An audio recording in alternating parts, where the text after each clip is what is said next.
প্রত্যেকটা সমাজের মধ্যেই দেখা যায় কিছু কিছু মুসলিমদের আচরণ ফেরাউনের মতো, তাদের আদর্শ ফেরাউনের মতো।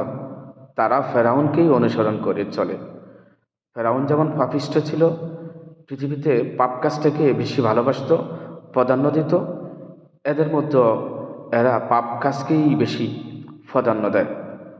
ফেরাউনকে যারা মেনে চলতো, যারা ফেরাউনের কথা মেনে চলতো, তাদেরকে ফেরাউন খুবই সুযোগ সুবিধা দিত। আর বনি ইসরাইলটা ফেরাউনকে মানত না, কেননা ফেরাউন নিজেকে খোদা দাবি করেছিল। এই জন্যে বনি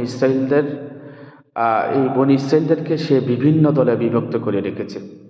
আর তাকে যারা খোদা মেনেছে তাদেরকে বিভিন্নভাবে সুযোগ সুবিধা দিয়েছে, তাদের কৃষিকাজে সাহায্য সহায়তা করেছে, তাদের কাছে পানি খুব ন্যায়ভাবে ইনসাফ করে পানি বন্টন করেছে।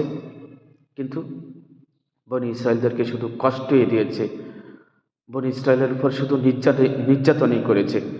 বনি ইসরায়েলদের ছেলেদেরকে হত্যা করে মেয়েদেরকে বাঁচিয়ে রেখেছে এ ফেরাউন। ফেরাউন ভালো মানুষগুলার মধ্যে বিভিন্ন দলে বিভক্ত করে রেখেছে, আর মন্দ মানুষগুলাকে একত্রিত করে তার নিজের পক্ষে রেখেছে। এই সমাজের মধ্যে আপনি দেখবেন, আপনার সমাজের মধ্যে দেখবেন কিছু কিছু লোক আছে, সমাজ ব্যবস্থা থাকে, তারা মন্দ মানুষগুলাকে একত্রিত করে রাখবে, নিজের পক্ষে রাখবে। সে মন্দ কাজে সাহায্য সহায়তা করবে, সে প্রয়োজনে মন্দ কাজ করতে গেলে সে টাকা পয়সা দিয়ে সাহায্য সহায়তা করবে, আর ভালো মানুষগুলাকে বিভক্ত করে রাখবে, ভালো মানুষগুলার বিরুদ্ধে বলবে, বিপক্ষে দাঁড়াবে।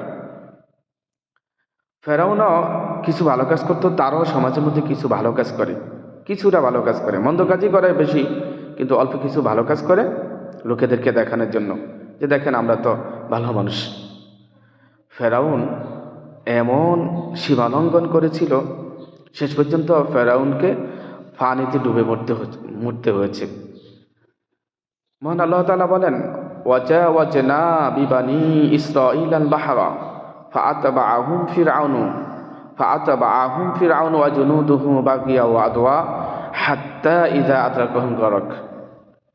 যে আল্লাহ তাআলা বলেন যে বনি ইসরাঈলদেরকে আমি বাঁচিয়ে দিয়েছি, নদী পার করে দিয়েছি। ফেরাউন যখন তার দল বল সৈন্য সামন্ত নিয়ে এই বনি ইসরাঈলদেরকে আক্রমণ করতে গিয়েছিলেন, তখন আমি তার দল বল, তার সৈন্য সামন্ত সবাইকে পানিতে ডুবিয়ে দিয়েছি। আর যখন ফেরাউন পানিতে ডুবে যাচ্ছে, ঠিক তখন সে বলে, ক্বালা আমানতু আন্নাহু লা ইলাহা ইল্লাল্লাযী আমানাত বিহি বানু ইসরাঈলা ওয়া আনা মিনাল মুসলিমিন। সে বলতেছেন, হে আল্লাহ, আমি তো তোমার প্রতি ঈমান এনেছি, আমি আল্লাহর প্রতি ঈমান এনেছি, যে আল্লাহর প্রতি বনি ইসরাঈলরা ঈমান এনেছে, এখন তো আমি মুসলিম। সে স্বীকার করেছে যে আল্লাহকে স্বীকার করেছে, আল্লাহ একজন আছে, বা বনি ইসরাঈলটা যেই রবের প্রতি, যেই ইলাহের প্রতি ঈমান এনেছে, সেই রবের প্রতি আমি ঈমান আনলাম, এখন আমি মুসলিম। আল্লাহ তাআলা বলেন, আল আনা ওয়াকাদ আসাইতা ক্বাবলা কুনতা মিনাল মুফসিদিন। তুমি তো ইতিপূর্বে ফাসাদ সৃষ্টিকারী ছিলে, তুমি ফিতনা সৃষ্টি করেছিলে, তুমি লোকেদেরকে হত্যা করেছিলে, আর তুমি এখন বলছো তুমি মুসলিম? তুমি তো একজন ফাসাদকারী, ফাসাদ সৃষ্টিকারী।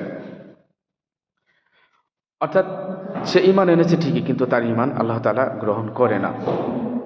সে ওই পানিতে ডুবে মরেছে।